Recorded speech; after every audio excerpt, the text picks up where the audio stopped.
Essa capa que Fernanda Manhota mencionou é da revista britânica The Economist e estampou na sua capa, então, na edição de hoje, a expressão "o dia da ruína", se referindo ao anúncio do presidente dos Estados Unidos, Donald Trump, sobre a imposição de tarifas recíprocas de 10% a 50% em produtos importados. A capa é essa, olha só, é porque é matéria no site da CNN, tá? Mas a capa é essa daí. Vamos tirar a tarja só um pouquinho? Isso, pronto. O que é? Donald Trump com um serrote cortando ali o mapa dos Estados Unidos, né?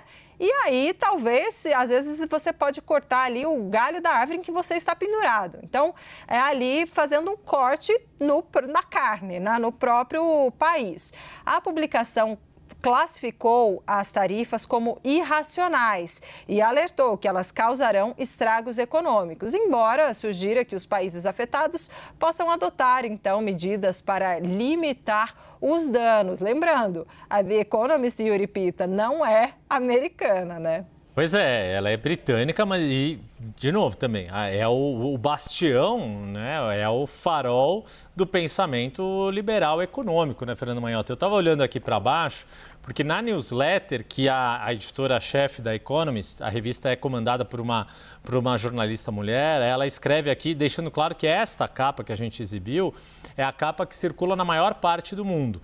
A capa que circula na Ásia, não sei se você chegou a ver, Fernanda Manhota, provavelmente viu também, ela imita o boné de Donald Trump, só que na cor azul, não na cor vermelha, que é a cor do Partido Republicano.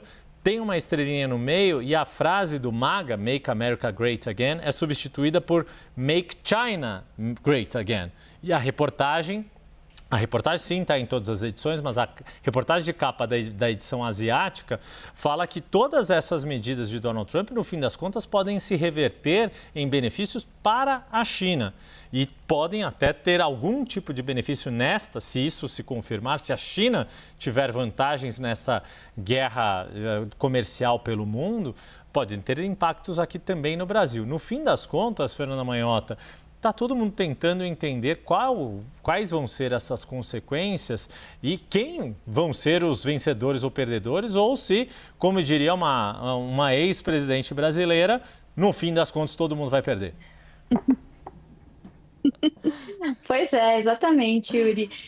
Eu até ia comentar justamente sobre essa capa alternativa da The Economist, porque ela foi particularmente sagaz e claro que está muito direcionada ao mercado asiático, que foi talvez um dos mais afetados, né, com o anúncio das tarifas, com tarifas mais elevadas para vários países, mas se aplica muito bem a outras regiões do mundo em que a China, particularmente, é uma grande parceira, né, parceira comercial, parceira de investimentos, também importante player no campo da infraestrutura, né, da digitalização, como é o caso do Brasil, da América Latina e também da África. Então, existe uma leitura de que a onda reversa vem, né, o backlash, né, em algum momento vai ter um efeito colateral, quer dizer, os Estados Unidos taxaram todo mundo, estão se desengajando de projetos mundo afora, inclusive, né, por meio de outras medidas executivas, tipo o fechamento de agências de fomento internacional como a USAID, são várias as ações simultâneas.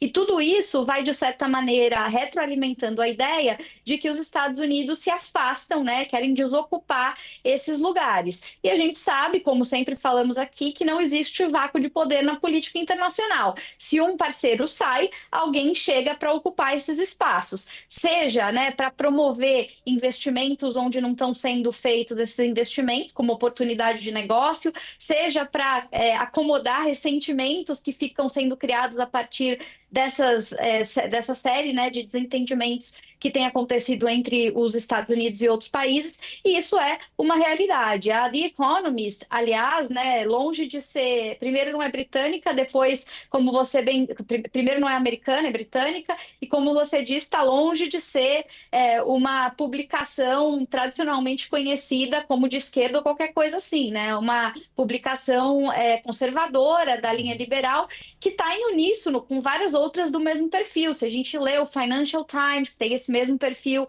a mesma coisa aparece lá. Se você lê o Wall Street Journal, que entre os jornais americanos é o mais pró-mercado, a mesma coisa aparece lá. Quer dizer, há uma preocupação coletiva em relação a esse futuro. E aí eu acho que o que a Débora falava é muito importante, porque na hora de calcular quem ganha e quem perde, até de entender o racional do porquê essas ações estão sendo empreendidas, a gente tem que pensar com o olhar de quem analisa, né? Dependendo do ponto de vista de quem analisa, o cálculo é diferente. Do lado do Trump e dos seus aliados, né, do governo trumpista, a visão que se tem é uma visão de curto prazo, é uma visão muito transacional, baseada em retornos imediatos, né? É isso que ele está buscando.